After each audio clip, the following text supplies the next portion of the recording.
जी, अस्सलाम वालेकुम to all students.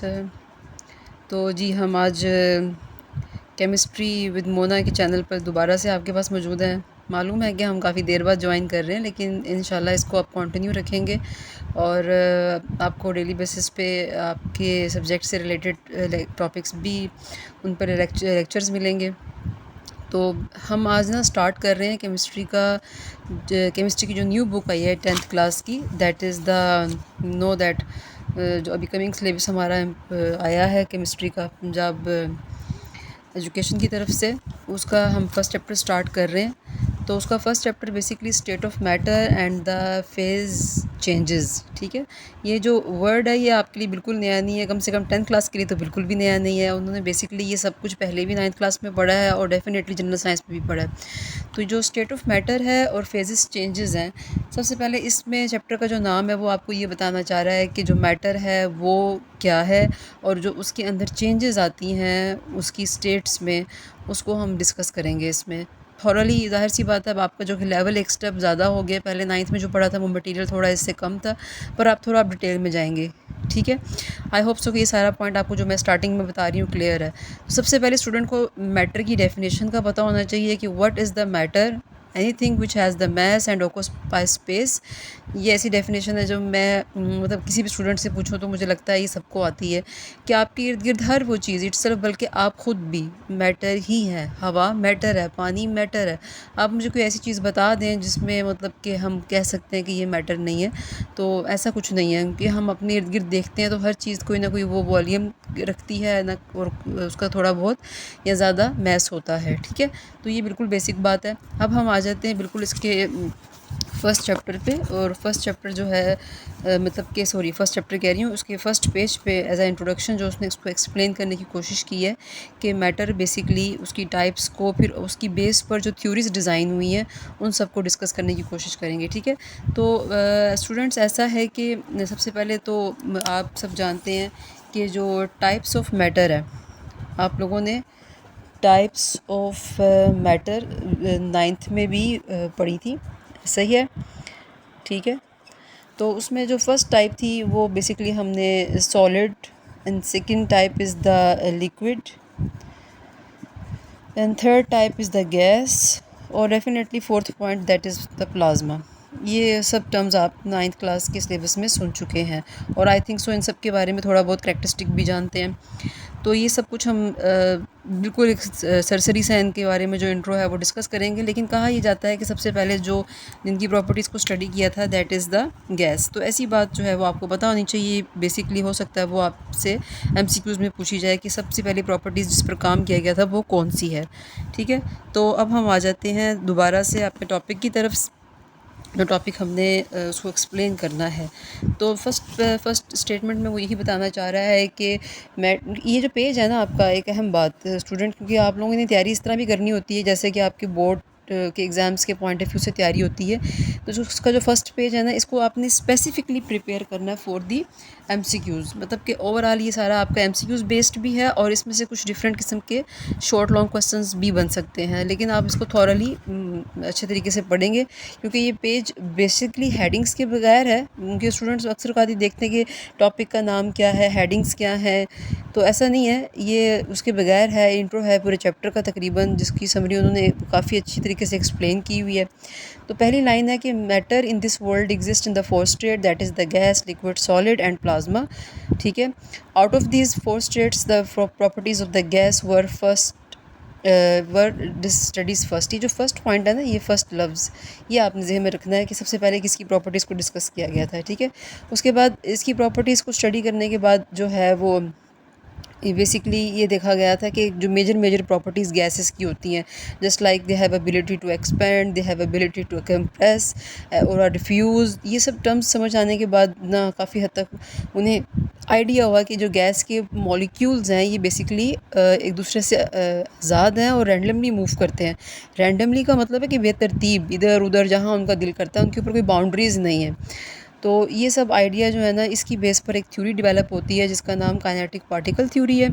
अब ये जो काइनेटिक पार्टिकल थ्योरी है ये बेसिकली इम्पॉर्टेंट टॉपिक है इस चैप्टर का। सबसे पहले हम पहले ये सब स्टूडेंट्स जो फर्स्ट ईयर के पुराना सिलेबस था उसमें पढ़ाया करते थे, प्रॉपर इसका एक चैप्टर था, बट अब उन्होंने आपके उस चैप्टर को उन्होंने यहाँ समराइज़ किया हुआ थोड़ा सा, ताकि आपको आइडिया हो कि सारे जो ये स्टेट्स हैं इनके बारे में डिस्क्रिप्शन ज़्यादातर किनकी बेस पर आई है। तो बेटा ये जो टॉपिक है ना, काइनेटिक पार्टिकल थ्योरी, जिसको पहले हम लोग काइनेटिक मॉलिक्यूलर थ्योरी भी कहते थे, this is very important in this first chapter. ये बहुत थॉरली उसने एक्सप्लेन किया हुआ है कि काइनेटिक पार्टिकल थ्योरी होती क्या है, ठीक है। तो बेसिकली ये उन तमाम लॉज को एक्सप्लेन करता है जिसकी बेस पर जो डिफरेंट स्टेट्स ऑफ मैटर हैं या उनके अंदर जो इंटरकन्वर्जन्स होती हैं उनको ये सारा देख रहा होता है, ठीक है। तो ये सारा पैराग्राफ जो है उसी से रिलेटेड है। इसको एक दफ़ा आप ज़रा स्टडी करेंगे अपने तौर पर, मतलब कि इसमें ऐसी कोई बात नहीं है जिसकी बेस पर मैं कुछ कहूँ आपको कि आप इसको इंपॉर्टेंट पॉइंट ऑफ व्यू से देखें। हाँ, अलबत्ता इसकी जो एग्जांपल है जिसमें वो ये बता रहा है कि water in all the physical states remain chemically same, ठीक है। हम चाहे कोई भी केमिकल ले लें, उनकी डिफरेंट फेजेस आप बेशक देख लें, उनकी हालत कंडीशंस देख लें, लेकिन बेसिकली केमिस्ट्री सेम रहती है। इस बात को एक्सप्लेन करने के लिए वो वाटर की एग्जांपल ले रहा है। आप जानते हैं कि वाटर का फार्मूला H2O है, ठीक है। अब H2O वही पानी आप फ्रीज़र में रख दें, वही पानी आप बर्नर पे रख दें, वही पानी आप नॉर्मल टेम्परेचर पे रखें, यानी कि रूम टेम्परेचर पे, तो आप उसकी डिफरेंट कंडीशंस इजीली देख सकते हैं, ठीक है। यानी कि फ्रीज़र में वो सॉलिड स्टेट में कन्वर्ट हो जाता है, बर्नर पे जब आप उसको हाई टेम्परेचर दे रहे होते हैं तो वो आहिस्ता आहिस्ता वेपर स्टेट में चला जाता है, और जब आप रूम टेम्परेचर पे रखते हैं तो वो लिक्विड स्टेट में ही एग्जिस्ट करता है। अभी तीनों कंडीशन में पानी ही है ना, लेकिन डिफरेंट फेज़ आपको दिखा रहे हैं। तो पानी का फार्मूला तो तीनों कंडीशन में H2O है। So the chemistry of these all chemicals same but the physical states are change. अब हमारा जो फर्स्ट पॉइंट है that is about the kinetic particle theory. अब काइनेटिक पार्टिकल थ्योरी को अगर आप थोड़ा सा एक अच्छे तरीके से एक्सप्लेन करना चाहते हैं, वो ये है कि a set of the postulates which explain behaviour of gas is called kinetic particle theory, ठीक है। यानी कि एक ऐसा सेट पॉइंट्स का जो सिर्फ गैसेस के बिहेवियर को एक्सप्लेन कर रहा है, ठीक है। पोस्टुलेट्स मतलब just like you can say the points, या फिर उर्दू में हम नकात भी लफ्ज़ इस्तेमाल करते हैं, जिसमें आपको सारी जो थ्योरी है गैसेस की नेचर के से रिलेटेड वो एक्सप्लेन की जाती है, ठीक है। तो जैसे कि मैंने आपको पहले भी कहा है कि ये काइनेटिक मॉलिक्यूल थ्योरी भी है और ये काइनेटिक पार्टिकल थ्योरी भी है, लेकिन जो कि आपकी बुक में पार्टिकल थ्योरी है, now you just focus on the book language. तो ये कोई मसला नहीं है, इसमें बात तो एक ही है। तो according to the particle theory, gases are composed of the particles which are continuous state of the random motion in all the possible direction. This is the first point. आप इनको पॉइंट्स में मेंशन करेंगे, ठीक है। Mean के postulates को 1 2 3 4 तकरीबन इसके 5 पॉइंट्स बनते हैं जो गैस फेस से रिलेटेड है, जिनको मैंने आज वाइंड अप करना है। तो उसने आपको पहले पॉइंट में ये समझाने की कोशिश की है कि ये सारे जो गैस है, जिनको हम गैस कहते हैं, इनके अंदर जो पार्टिकल्स हैं ये सारे फ्री हैं, फ्रीली मूव करते हैं, दे ऑल द फ्री, वहाँ जहाँ जाना चाहते हैं चले जाते हैं, ठीक है। तो हर डायरेक्शन को वो अपनी मर्ज़ी से अटेन कर लेते हैं। तो ये फर्स्ट पॉइंट है। सेकंड पॉइंट है the pressure exert by a gas is due to the collisions of this particles with the wall of the container. थोड़ा सा इस पॉइंट को समझना है, ये सेकंड पॉइंट है और इम्पॉर्टेंट पॉइंट है, और ये अभी ख़त्म नहीं हुआ क्योंकि आगे उसने मज़ीद फर्दर कहा है कि this since the pressure of the gas in the container does not change with time at the constant temperature, it is assumed that the collisions between its particles do not involve any loss or a gain of the energy due to the friction। अब ये statement पढ़ने में थोड़ी सी आपको ज़रा मुश्किल लग रही होगी, बट ये मुश्किल नहीं है। देखिए, इसको हम अब एक्सप्लेन करते हैं with the help of a diagram. आप एक सिंपल सी डायाग्राम ड्रॉ करें, ठीक है। मैं ये सिंपल सी एक डायाग्राम ड्रॉ कर रही हूँ, और आप इस डायाग्राम में जस्ट समझिए कि ये एक कंटेनर है, this is called the container, ठीक है।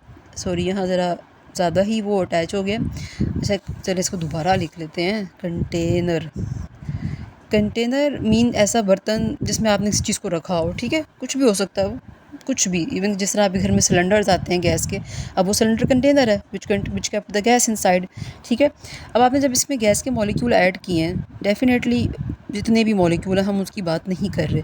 अब हम कह रहे हैं कि काइनेटिक थ्योरी के मुताबिक they all are free and they move in the different directions just like someone go upward, someone go downward, some strike with each other, some collide with the container of wall of the container. This is the wall of the container, ठीक है। अब definitely जब ये इस तरह से मुसलसल हरकत में है तो हम वो कहता है कि इसमें ना तो कोई एनर्जी ज़्यादा हो रही है ना कम हो रही है। The reason is what, definitely अगर इसकी एनर्जी 10 है और वो इसको ट्रांसफ़र करता है, ठीक है, तो डेफिनेटली वो 5 करेगा, आगे से ये 5 सेकंड को ट्रांसफ़र करेगा। अगर इसकी अपनी 10 थी 15 होगी तो वो आगे ट्रांसफ़र करेगा, तो इसकी 10 हो जाएगी, उसकी 15 हो जाएगी। मीन कहने का ये मतलब है कि वो जो एनर्जी का लेवल है ना वो उनके दरमियान वो मूवेबल है, वो कहीं ज़्यादा कम या ख़त्म नहीं हो रहा, वो उल्टा आपस में ही उसको मैनेज करते जा रहे हैं। इसलिए ओवरऑल जो सारी एनर्जी है वो उनकी क्या रहती है, मतलब कि उसमें कोई ना कमी आ रही है ना ज़्यादा हो रहा है, सेम ही तकरीबन आप उसको कंसीडर करेंगे, ठीक है।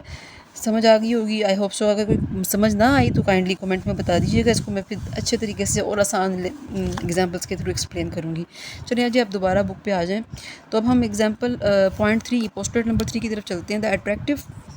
The attraction force between the particle of a gas are assumed as a negligible since the particles are widely apart at low temperature, ठीक है। अब ये जो सारे पार्टिकल्स हैं इनके दरमियान जो होती है अट्रैक्शन फोर्स, तो वो तो होती नहीं। The attractive force between the particle of a gas assume as negligible, ना होने के बराबर है। सो तो उसका मतलब है प्रेशर कम होगा, क्योंकि एनर्जी नहीं है ना, वो अपने तौर पे उसको सारा कुछ देख रहे हैं, मेरा मतलब है फोर्स नहीं है। पॉइंट 4 क्या है कि जो average kinetic energy of particle है is directly proportional to the temperature measured at the Kelvin scale. अच्छा, ये केल्विन स्केल जो है, केल्विन बेसिकली साइंटिस्ट का नाम था जिसने अपने तौर पे एक स्केल डिज़ाइन किया था, और उस पर एक टेम्परेचर था जिसको उसने एब्सोल्यूट टेम्परेचर कहा था। उसकी बेस पे when this is increase then the kinetic energy also increase, when ये डिक्रीज तो वो भी डिक्रीज, मतलब ये डायरेक्टली रिलेशनशिप करते हैं। और आगे लास्ट पॉइंट है the 5, the average kinetic energy is the same for all the gases as the same temperature. तो जितनी काइनेटिक एनर्जी होती है गैस के मॉलिक्यूल्स भी की, वो सब सेम टेम्परेचर पे सेम होती है। तो ये था सारा about the kinetic particle theory, और आई होप सो कि कुछ हद तक आपको समझ आया हो। सॉरी, ज़रा थोड़ा सा यहाँ हिल गया है, हाँ जी।